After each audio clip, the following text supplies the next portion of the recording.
In the way of talking, in the previous classes we will I taught about the what is grammar, and now in the way of in this moment we will discuss about the noun. What is noun and how many categories in the noun.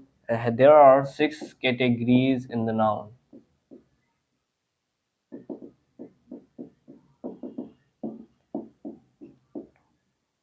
The first one is noun, and second one is common noun.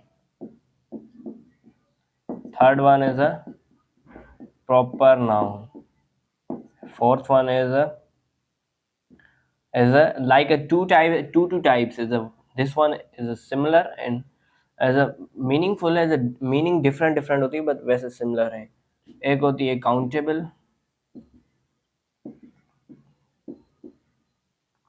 और एक होता है uncountable noun. फिर होता है abstract और last one होता है collective noun. These are the types of noun, and like it's a many types, like 1 to 7 types I think. The first one, what is noun? It is a basic infrastructure main. What is the meaning actual? So it is the meaning is that like any name is called noun, चाहे वो फिर animal, plant, things, any human beings वगैरह वगैरह. तो ये noun इसकी तरह फिर इसमें कैटेगरीज आ जाती हैं कि कौन से क्या काउंटेबल हैं, कौन से अनकाउंटेबल नाउन्स हैं, कौन से कॉमन हैं, कौन से प्रॉपर हैं. तो सबसे पहले हम मेक श्योर करते हैं कॉलम बना लेते हैं, फिर हम उसको बनाएंगे. सबसे पहले हमने काउंटेबल यहाँ से नाउन और यहाँ कॉमन नाउन और यहाँ से हमने प्रॉपर नाउन को रखा है. अब कॉमन नाउन हम कैसे ये कर सकते हैं? अगर हमने इधर सिटी लिखा तो इसका प्रॉपर क्या हो सकता है उसके जिससे पहचान हो. फॉर एग्जांपल अगर आप कह रहे हैं कि what is the mean by that particular way, तो उसकी पहचान जो उसकी एक्सप्लोरेशन हो वो होगी Karachi XYZ, not just Karachi, Hyderabad and any city like जिसकी उससे लाइक हम कराची को कराची से जानते हैं ना, तो उसका ऐसे नहीं बोल सकते. अगर कोई आपसे पूछे कहाँ जा रहे हो तो हम बोलेंगे सिटी में जा रहे हैं. तो सिटी का जो प्रॉपर नेम होगा वो कराची, हैदराबाद, कोई भी नाम हो सकता है. तो ETC.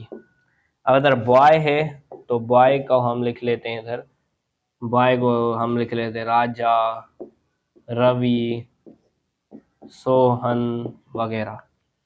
और अगर हम थर्ड पे आ जाएं किसी थिंग के बारे में तो हम लिख लेते हैं थिंग. मतलब कोई भी अगर चीज़ है, अगर एक फॉर एग्जांपल पेन है तो इसका हम प्रॉपर क्या लिख सकते हैं, डॉलर पेन वगैरह वगैरह. इस तरह से ये कॉमन और प्रॉपर कैटेगरी है. अगर इसमें हम और कैटेगरीज इसको ढूंढें तो एक हो जाती काउंटेबल और अनकाउंटेबल की कैटेगरी.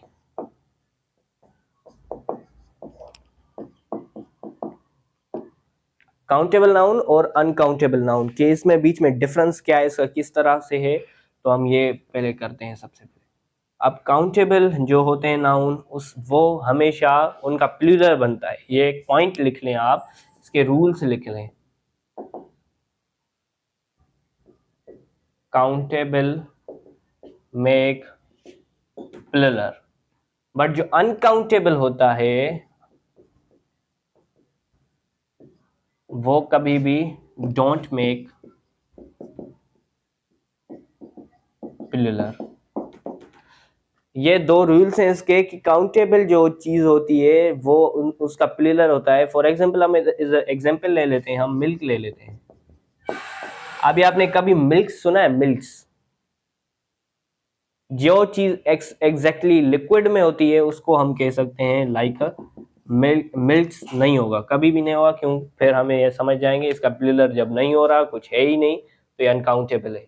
और अगर इसका हम दूसरा देखें, हम गोल्ड देखें, गोल्ड का क्या होगा? गोल्ड का कभी आपने देखा कि गोल्ड सो नहीं होता. इस वजह से इसको भी हम अनकाउंटेबल की कैटेगरी में रखते हैं. अगर हम पेन्स करें तो उसका पेन्स का पेन्स होता है, और बॉल्स का बॉल्स होता है। इसी तरह की कैटेगरीज होती हैं बहुत सारी। और दूसरा होता है एब्स्ट्रैक्ट नाउन, जिसमें हम किसी भी टच वाला सेंस मौजूद हो, लाइक टचिंग सेंस हमारा हो रहा हो, किसी चीज को हम ऑब्जर्व कर रहे हैं, उसको महसूस कर रहे हैं, तो ये उसका हमारा टचिंग सेंस बन रहा है उसके साथ। तो टचिंग सेंस जिससे बन रहा है उसको एब्स्ट्रैक्ट कह रहे हैं। अगर हम किसी 5 सेंसेस हैं हमारे अंदर, टचिंग, स्मेलिंग, इसमें से अगर कोई भी उस पे अटेम्प्ट हो रहा है, उस पर अप्लाई हो रहा है, तो ये एब्स्ट्रैक्ट नाउन है। और लास्ट वाला हम आप बताएं कि ये क्या है।